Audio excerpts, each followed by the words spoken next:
Guys आप लोगों ने मारुति, हुंडई और बाकी कार कंपनीज को टीवी में अपनी एडवर्टीजमेंट करते देखा होगा, लेकिन क्या आपने कभी लैम्बोर्गिनी या फिर बुगाटी जैसी कार कंपनीज को टीवी में ऐड करते देखा है? नहीं, वो अपनी टीवी में ऐड नहीं करते, क्योंकि लैम्बोर्गिनी जैसी कंपनीज जानती हैं कि जो लैम्बोर्गिनी को अफोर्ड कर सकता है वो टीवी जैसे डब्बे के आगे बैठ के अपना टाइम वेस्ट नहीं कर रहा होगा। हाँ, ये कंपनीज ऑनलाइन अपनी एडवर्टीजमेंट जरूर करती हैं, क्योंकि इनको पता है कि अमीर लोग ऑनलाइन नॉलेज को बढ़ाने के लिए जरूर आते हैं। अभी हाल ही में जब हैदराबाद में भयंकर बारिश हो रही थी तो वहां पर आईटी सेक्टर में काम करने वाले रोबिन मुकेश को चाय की तलब हुई, क्योंकि उनका ऑफिस शुरू होने वाला था। इसीलिए अपनी चाय की तलब को मिटाने के लिए उन्होंने जोमेटो पर चाय ऑर्डर कर दी, लेकिन उसके बाद जो हुआ वो हैरान कर देने वाला था। गाइस, इतनी बारिश में महज 15 मिनट के अंदर मोहम्मद अकील नाम का एक डिलीवरी बॉय चाय लेकर पहुंच गया।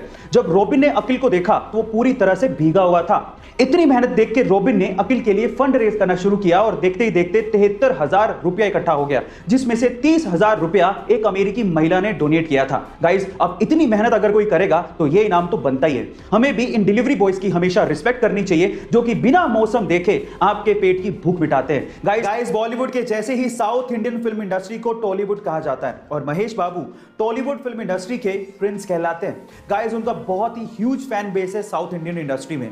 जहां एक और साउथ इंडियन इंडस्ट्री के बहुत सारे एक्टर्स बॉलीवुड में काम करना चाहते हैं, वहीं महेश बाबू बॉलीवुड इंडस्ट्री में काम करने से कतराते हैं, वो काम करना ही नहीं चाहते। उसके पीछे का रीजन जानते हैं?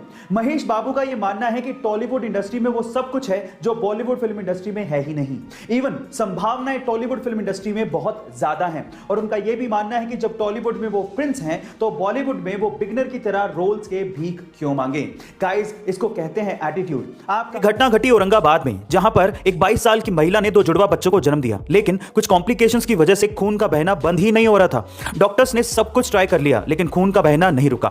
तो वहां पर एक सीनियर नर्स थी जिनका नाम था नैनेश्वरी गाटके। उन्होंने एक आइडिया दिया। उन्होंने कहा कि मां को अपने बच्चे को दूध पिलाना चाहिए।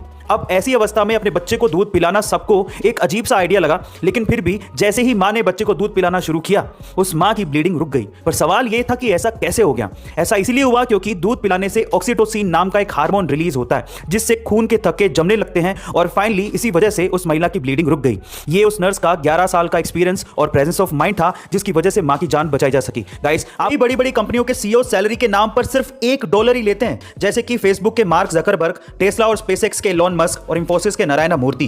पर सवाल यह है कि सिर्फ $1 ही क्यों? बाकी बहुत सी कंपनियों के सीईओस तो करोड़ों डॉलर की सैलरी छापते हैं। देखिए, मैं आपकी जानकारी के लिए आपको बता दूं कि $1 की सैलरी का रेगुलर सैलरी से भी ज्यादा फायदा है। पर कैसे? चलिए मैं आपको बताता हूं। सबसे पहले तो सैलरी कम हो तो हाई इनकम टैक्स से बचा जा सकता है। इसकी बजाय सीईओस कंपनी के स्टॉक्स ले लेते हैं और कैपिटल गेन पर उन्हें कम टैक्स देना पड़ता है। दूसरा, इन्वेस्टर को भी लगता है कि सीईओ खुद सैलरी की जगह कंपनी के स्टॉक्स ले रहा है। इसका मतलब सीईओ को कंपनी के फ्यूचर में भरोसा है, नहीं तो वो भी सैलरी लेके निकल सकता था। इससे इन्वेस्टर्स का विश्वास बढ़ता है और वो ज्यादा फंड इन्वेस्ट करते हैं। यही इसके पीछे की सबसे बड़ी वजह है।